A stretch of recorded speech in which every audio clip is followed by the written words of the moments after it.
So ఇప్పుడు నేను మళ్ళీ ప్రయాణం మొదలు పెట్టాను అనమాట. వెళ్తున్నా బ్రో. కదా అవును బ్రో. ఒక అమ్మాయి వచ్చింది. నాకు అమ్మాయి ఎవరు లేరు బ్రో, నేను సింగిల్. ఆ అమ్మాయిని వెతుక్కోవడానికి వెళ్తున్నాను నేను. సో ఇదే మన మెగాస్టార్ చిరంజీవి గారి ఇల్లు అనమాట. ఆయన ఇక్కడే మొబైల్ టూర్లో పుట్టి పెరిగారంట.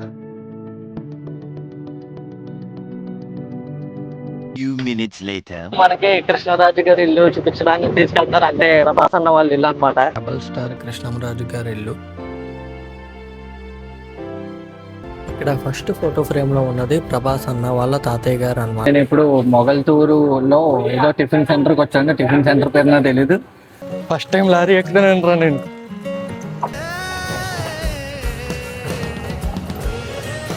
Thank you. Bye bye bye.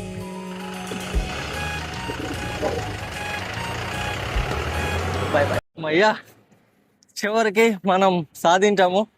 యాక్చువల్గా చెప్పాలంటే మనం ఏదైతే టాస్క్ పెట్టుకున్నామో పెద్ద బండ్లు ఆపాలి ప్లస్ డైరెక్ట్గా మచిలీపట్నంకి రావాలనేసి, అది స్టార్టింగ్లో జరగకపోయినా ఒక బండి మధ్యలో ఎక్కాను. ఆ బ్రో దింపేసిన వెంటనే ఈ ట్రక్ ఆపేసాను అనమాట.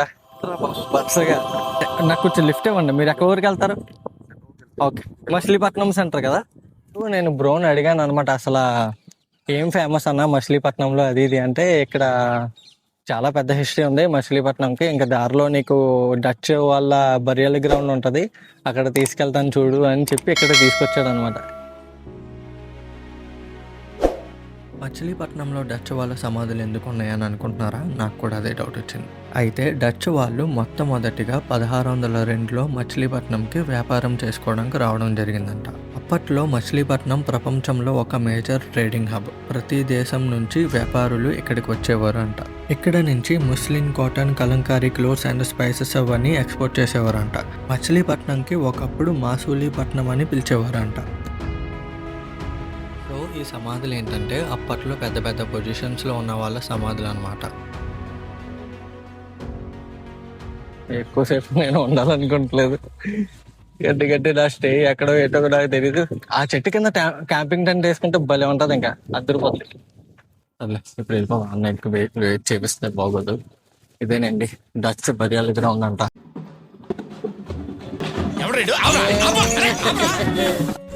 చాలా పెద్ద బొమ్మ అనేది. ఆంధ్ర బ్యాంక్ అన్న ఫస్ట్ దారిలో వెళ్తుండగా ఈ అన్నయ్య, నేను స్ట్రేంజర్ని కదా, నేను ఎక్కడికి తీసుకెళ్తే అక్కడికి వచ్చేస్తున్నావు, కిడ్నాప్ కానీ గ్యాడ్జెట్స్ కానీ కొట్టేస్తే ఏం చేస్తావు అని అంటాడు. మన సేఫ్టీలు మనకుంటాయి బ్రో అని చెప్పిన.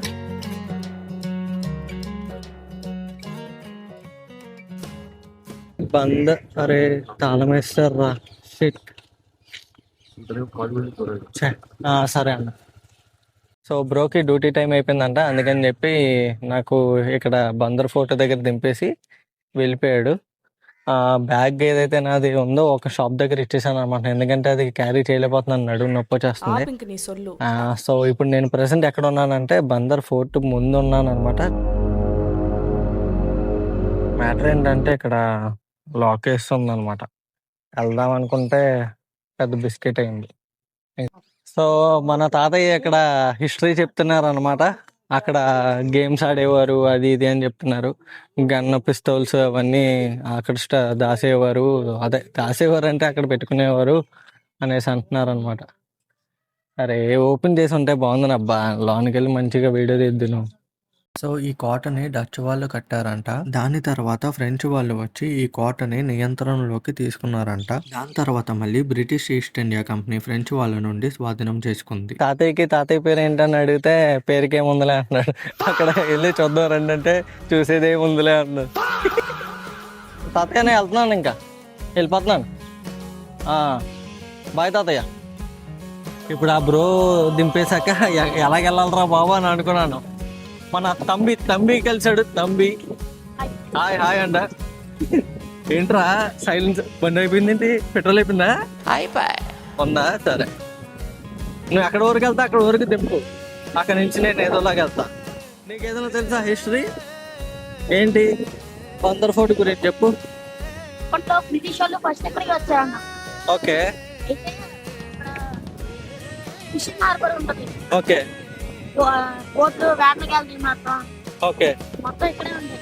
అయితే వాళ్ళు సముద్ర మార్గం ద్వారా ఇక్కడికి వచ్చారు.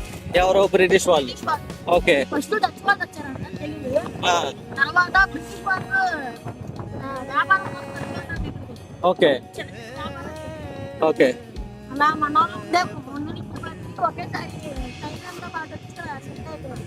ఇందాక అటు సైడ్ వీడియో తీసి ఆ పగిలిపోయిన వాళ్ళు ఆ, ఆ, ఆ. అది హాస్పిటల్. అవునా? దాని ఆపోజిట్ లో ఉంది జైలు. ఆహా, ఓకే. ఆ టైంలో వాళ్ళని కొట్టేసి జైల్లో కొట్టేసి ఇది పక్కన హాస్పిటల్లో పడింది. అబ్బో, ఎవరో బ్రిటిష్ వాళ్ళ? ఓకే.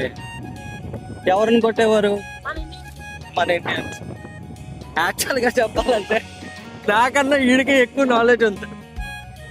ఎంతైనా లోకల్ కాబట్టి ఉంటుందిలే. మా ఊరికి వస్తే నేను చెప్తా యారో తమ్ముడు, అంతేనా? అంతేగా అంతేగా. ఇక్కడ మచిలీపట్నంలో బాగా ఓల్డ్ హౌసెస్ అవన్నీ బంగ్లాలు అవి ఉన్నాయి అన్నమాట. చూస్తుంటే భలే అనిపిస్తుంది.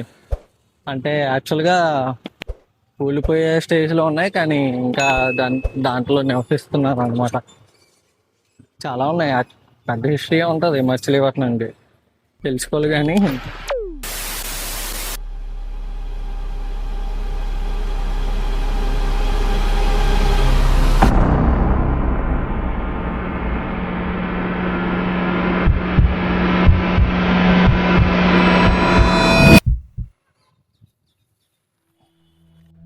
మీరు ఇప్పుడు చూస్తున్నది సౌత్ ఇండియన్ తాజ్మహల్. దీన్ని సెయింట్ మ్యారీస్ చర్చ్ అని కూడా పిలుస్తారు. సో యాక్చువల్గా ఇలాంటి ప్లేస్కి నేను రావడం ఫస్ట్ టైం అనమాట. నాకింత ధైర్యం ఎలా వచ్చిందో కూడా నాకు అర్థం కావట్లేదు. ఇలా ఫస్ట్ టైం వచ్చాను అనమాట ఇలాంటి ప్లేస్కి. అండ్ ఇక్కడ ఈ చూస్తున్నారు చూడండి, ఇవి 210 years బ్యాక్.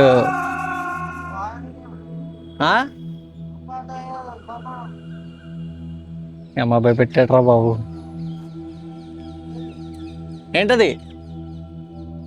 రేఖ? Okay okay. ఏమో ఏదో చెప్పాడు. అసలుకే నాకు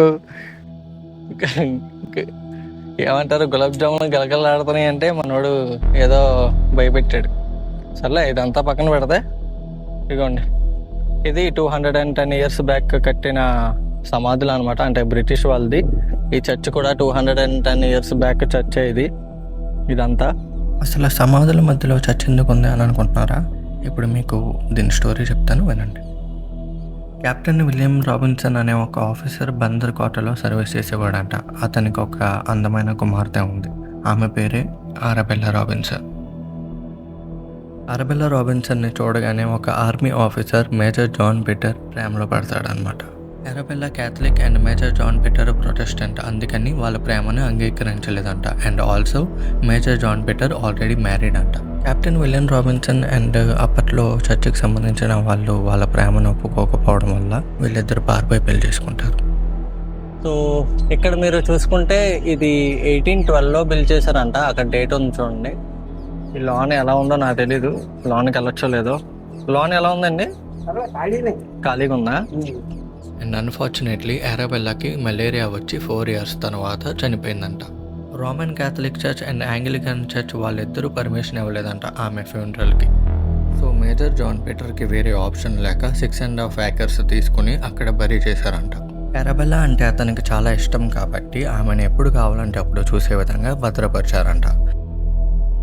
అండ్ చర్చ్ బయటకు వస్తే ఇదిగోండి, ఇక్కడ thousands of ఏమంటారు సమాధులు ఉన్నాయి ఇక్కడ. సో ఇదేనండి ఈ యొక్క చర్చ్ యొక్క రహస్యం. అంటే రహస్యం అంటే హిస్టరీ. ఇంకా నేను ఎక్కువసేపు ఇక్కడ ఉండదలుచుకోవట్లేదు. నాకు ఏదోలా ఉంది. నేను ఫస్ట్ టైం ఇక్కడికి వచ్చాను. ఇలాంటి ప్లేసులకి నేను ఎప్పుడు రాలేదు. ఇదే నా ఫస్ట్ టైం. కానీ ఎలా వచ్చేసాను అనేసి అనిపిస్తుంది అనమాట. ఇదిగోండి, ఈ స్కూప్స్ షాప్లోనే నేను ఈ బ్యాగ్ పెట్టడం జరిగింది. అండ్ ఆ షాప్ ఎదుటే మన ఇది ఉంటుంది అనమాట చర్చ్. ఇప్పుడు ఇందాక వెళ్ళాను కదా, ఇప్పుడు నేను అకామిడేషన్ వెతుక్కోవాలి. చూడాలి ఎవరైనా ఇస్తారా లేదంటే ఏంటనేసి. ఇక్కడ దత్తాశ్రమం అనేసి ఒకటి ఉంది. నాకు ఇందాక ఒకళ్ళు చెప్పారు, అదే వాళ్ళే చెప్పారు. అక్కడ మ్యాక్సిమం రూమ్ ఏదైనా ఇచ్చే ఛాన్సెస్ ఉన్నాయి అనేసి అన్నారు. సో ఇప్పుడు అక్కడికి వెళ్తాను. ఒకవేళ ఇచ్చారంటే వెరీ గుడ్, ఇవ్వలేదంటే ఇంకా నాకు చిత్తడే అంటే మళ్ళీ స్ట్రగుల్ అవ్వాలి, వెతుక్కోవాలి, పెట్రోల్ బంకులకి వెళ్ళి అడగాలి, అవన్నీ ఉంటాయి అన్నమాట. చూద్దాం. సో ఇక్కడ మీరు చూసుకుంటే ఈ ఆశ్రమం వాళ్ళు మనకి స్టే ఇవ్వడం జరిగింది. నేను కావాలనేసి సైలెంట్గా మాట్లాడుతున్నా, ఎందుకంటే బాగోదనేసి ఇక్కడ పూజా కార్యక్రమాలు అవి మొదలవుతాయంట. 9 o'clock తర్వాతే వచ్చి పడుకోండి అనేసి అన్నారు అనమాట.